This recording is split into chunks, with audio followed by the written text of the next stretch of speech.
First time mo ba mag-international travel pero ayaw mo ba ma-offload? Avoid these common mistakes. Ako pala si Jeff and I have been traveling to multiple countries for years na. And just a disclaimer lang po, this is based on my personal experience. Pero bago yan, make sure you have this bago pumunta sa immigration. So let's get started. Mistake number 1. Hindi marunong sumagot sa mga basic questions. Like, saan punta mo? Kailan balik mo? Anong purpose ng travel mo? Sino kasama mo? Anong work mo? Saan hotel ka magstay? Ano mga activities nyo dun?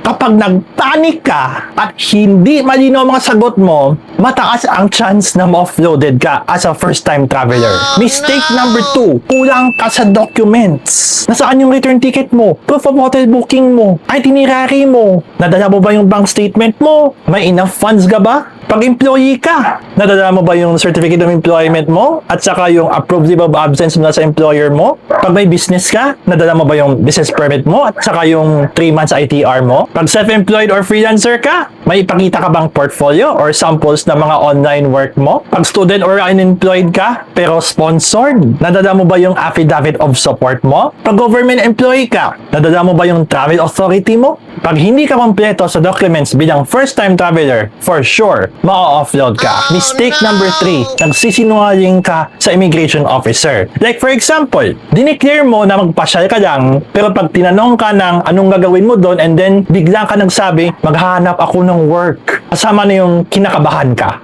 Sa mata pa lang ng immigration officer, that's already a red flag. Kapag naging honest ka at wala ka naman tinatago, walang reason na matatakot ka sa pagsagot ng tama sa immigration officer. At itong extra tip lang, pag ini-interview ka ng immigration officer, always have eye-to-eye contact and have a confident personality. So, ito yung mga mistakes that you cannot afford para hindi kayo ma-offload as first-time travelers. So, save or bookmark this video and follow me for more travel tips. First time mo ba mag-international travel pero ayaw mo ba ma-offload? Avoid these common mistakes. Ako pala si Jeff and I have been traveling to multiple countries for years na. And just a disclaimer lang po, this is based on my personal experience. Pero bago yan, make sure you have this bago pumunta sa immigration. So let's get started.